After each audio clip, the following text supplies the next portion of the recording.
Утрински брифинг продолжува со оно што го нарековме собраниски брифинг секое утро, каде што колешката Весна Велкова и сега на линк во собранието ја има својата гостинка, таа ќе ви објасни за што се ќе разговара. Повели, Весна. Така е, Ордановски, добро утро од собраниски брифинг. Се наоѓаме во кабинетот на пратеничката на СДСМ Снежана Калевска-Ванчева. Значи имаме многу теми, ќе започнеме малку со оние извештаи, годишни извештаи од страна на институциите, па ќе продолжиме до она наше последно прашање, што ќе прави пратеничката група во наредниот период. Добро утро, Снежана. Добро утро, ви благодарам. Да. Ве најавив и видно со првото прашање да почнеме. Традиционално на почетокот на секоја година сите институции доставуваат годишни извештаи за својата работа. Еден таков е и на Народниот правобранител. Што би можеле да кажеме за тој извештај? Има ли некои новини во него? Благодарам за прашањето. Јас само можам да кажам дека извештаите, особено извештај од годишен на Народниот правобранител, од година во година будува вистински интерес.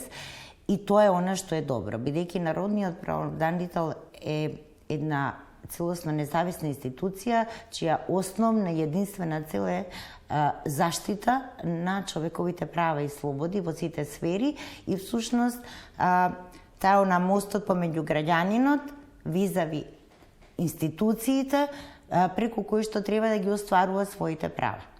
И затоа секогаш побудува интерес, но за жал поради пандемијата и сите предвремени избори, нефункционалноста на собранието, оваа година, значи ние сега ги гледам извештаите за 2019 година, но она што вчера на Комисијата за политички систем сите се согласивме и ние внатре во самата комисија одлучивме да веќе ова никош не се случи да доцнеме со разгледувањето на извештаите и да извештаите кои што обично стигнуваат до март месец, од март за претходната година, од март до мај месец, да сите тие извештаи бидат разгледани од Комисија за политички систем на собранието и значи нашите, за да имаме после време за надзор, односно да нашите заклучоци како собрание ги следиме визави извршната власт, институциите, дали тие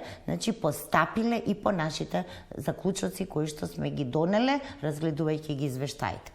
Јас можам да кажам дека да, со оглед овој извештај за 2019 година, сеопатно ние се уште се содруваме со недоволна функционалност на институциите, кршење на одредени човекови права, но она што е за мене охрабрувачки е фактот дека ова институција полека но сигурно го завзема вистинското место согласно Уставот, согласно нашиот систем, да биде вистински браник за човековите права и слободи, а тоа се гледа и во, ако ги споредиме, процентот на одговор на институциите визави препораките и барањата кои што Народниот правобранител значи ги испорачал до тие институции за отклонување на одредена повреда, за директно постапување, така да веќе тој процент веќе се ближи значи на државните институции близу 50%.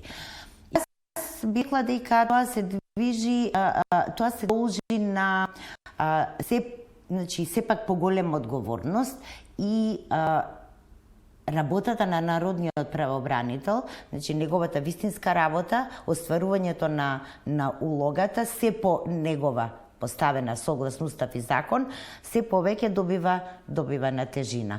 И мислам дека поголема доверба на граѓаните во институцијата Народен правобранител, но и поголема свесност за одговорноста на институциите и на извршната власт визави она што значи повреда на човекови права, особено кога се констатирани од Народен правобранител. Во интерес на времето ќе придам веднаш на второто прашање. Денеска попладне на Комисијата за политички систем е еден закон за патните исправи.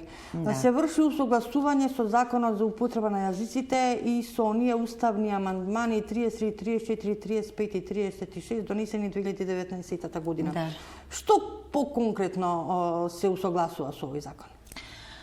Па добро, благодарам на прашањето. А всушност вие кажавте што се измените. Но тоа што се за граѓаните суштинските некако да измени. ги За граѓаните што во значи суштина за граѓаните ќе значи да почнем од крајот дека сите ние граѓаните, државјани на Република Северна Македонија, кои што поседуваме патни исправи, каде што се уште фигурира нашето име предуставните измени Република Македонија, ќе имаме рок до 12 февруари 2024 година за да можеме да извадиме патна исправа согласно овој закон. Односно, сите ние што поседуваме такви патни исправи... Патни исправи, пасош, возачка дозвола, така. Значи, зборувам за патните исправи.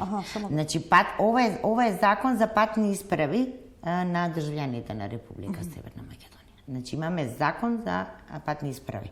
Од таму, значи, сите ние што поседуваме патни исправи, како државјани, значи, ќе можеме истите да ги користиме и повлегувањето во сила на овој закон, но крајниот рок е 12 февруари 2024 година, односно, ако на некој од граѓаните им истече патната исправа, бидејќи тие се со рок на важност, да кажеме во 2022 година му истече патната исправа.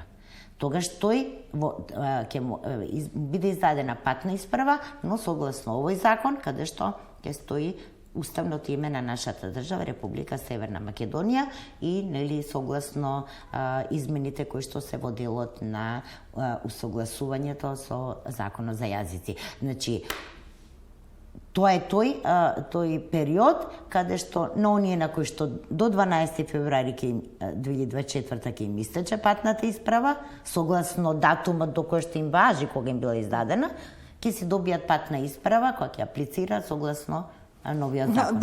Да појасниме. Но и ако им важи после 12 февруари 2024, тогаш облигаторно ќе морат да го сменат, да сменат доколку нормално сакаат да поседуваат патна Повеќе исправа. нема да важи со Република Македонија доколку еве на пример јас денеска извадам, законот се уште не е стапен на сила, рокот на важење на мојот пасош да претпоставиме ќе биде 10 години, значи ли тоа дека рокот ќе биде само до 2024 година, а потоа ќе морам да вадам и нов пасош. Да. Значи тоа е тој пресек, значи согласно законот во природно и завршен број стои дека до 12 февруари 2024. Значи до истекот на важноста, а најдоцна до 12 февруари 2024. А кога треба овој закон да биде донесен? Мисля, че значи овој закон е во редовна постапка во собранието. Ние сме сега на прво читање, денеска се гледа на матичното тело на Комисијата за политички систем и така да ќе видиме како ќе тече динамиката, но јас очекувам дека нели согласно деловничките рокови дека би можело да се очекува до крајот на февруари да биде донесен законот. Но сепак све зависи, ќе видиме како ќе се. Уште едно кратко прашање, имаме уште две интерпелации на Димитров и на Николовски. ВМРО ДПМН ги поднесе, кога може да се очекуваат овие интерпелации на собраницка седница? Значи, тие се најавени веќе за интерпелации. Сознанијата што ги имам јас е дека веќе е поднесена интерпелацијата за министерот за правда Бојан Маричич.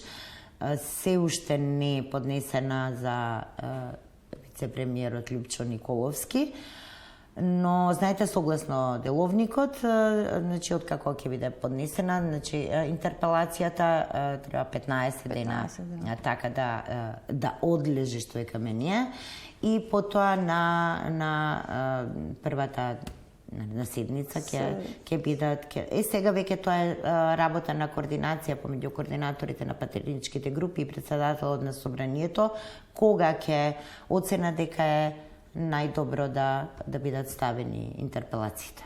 Година на попис и година на локални избори. Прво малце за пописот. ВМРО ДПМН собира подписи ќе го срушат ли законот за попис подписите на ВМРО-ДПМН? Какви се шансите со распоредот на силите овде во собрание, со оглед на тоа дека се најголема пратеничка група? Јас само едно можам да кажам, дека од самиот почеток пратеничката група на СДСМ беше силно убедена не само во потребите за носење на законот за попис и конечно пописот да не се случи, и дека говорам и коалиционите партнери на СДСМ, нормално, сите коалициони партнери, но и од аспект на доверба во законското решение, особено доверба во она што значи конечно институција по закон да го спроведува пописот, а не некое посебно адхок тело формирано на ваков или таков начин. И вие следете собраниската работа и знаете, имаше доста расправа во собранието, имаше и амандмани. Тој закон беше минатата година поднесен во декември 2019, знаете, но заради но заради распуштањето на собранието и предвремените избори не го донесовме. Пандемијата, што се случи, си го направи своето, но крајно време да тоа се случи. Јас се надевам, искрено се надевам, јас тоа го реков и одговорница кога го носевме законот, реков дека сепак после на толку исцрпна и обсежна расправа со сите вклучени страни, мислам дека конечно разумот кај сите нас ќе преовладе и ќе дозволиме да согласно законот. Но сега имаме подписи, собирање на подписи. Да, видете, значи и тоа е легитимно, значи не можеме да говориме дека, значи сосема легитимно. Тоа е моќна политичка партија во опозиција, ако цени така, значи ќе ги искористи инструментите, тоа е еден од инструментите што може да го искористи, ако тие може и како пратеничка група, како пратеници да подготват закон и да го стават. Но они велат дека сакаат така да се види силата на и мислењето на граѓаните кои сакаат знаете што, јас има друг вид на попис. Јас малку поинаку би го поставила прашањето. Тие цело време беа толку гласни дека силата на народот и гласот на народот е против овој закон. И дека тие ги застапуваат граѓаните и се убедени дека граѓаните дека е лошо, дека треба или потоа рече дека не е толку лош законот, може, но терминот не е добар, па имаме разни ретерирања, затоа што граѓаните се уплашени од пандемијата и тоа е сериозна работа. Сега не сакам да се навраќам колку не беше сериозна пандемијата претходно. И сега века да ќе собираме 10.000 воти за да ја видиме како што размислуваат граѓаните. Па вие до сега не знаевте што размислуваат граѓаните, зошто бевте толку против во собранието, ако не сте знаеле дека граѓаните тоа го мислат. Има многу недоследности и контрадикторности во сето тоа. ВМРО-ДПМН бара одлагање на пописот 2022 година, од друга страна се за предвремени парламентарни избори во време на локални избори. Тоа е уште еден голем парадокс, значи кој што навистина не знам како да го објаснам. Бидејќи ако вие сега говорите дека клучната причина, затоа што веќе не е клучната причина лошиот закон и така одредбите од него, него клучната причина е тоа што ние се соочуваме со пандемија, или немаме вакцини уште, април е тука, да ги одложиме. Јас навистина го поставам прашањето и нека ми одговорат како тоа пандемијата влие и го загрозува здравјето на луѓето ако одиме на попис, а нема да го загрози ако правиме предвремени парламентарни избори, кампањи и сето она што со себе го носат. Но локалните избори се тука накратко, дали може да се подкутували СДСМ за локални избори и дали од старите градоначалници сте задоволни со оглед на тоа дека еве почна да се шпекулира дека можеби само 20 ќе го поминат од градоначалниците ќе го поминат тој филтер? Секако локалните избори согласно закон мора да се одржат во октомври 2021 година и секоја сериозна политичка партија, без разлика дали е во позиција или опозиција, се подготвува сериозно за локалните избори.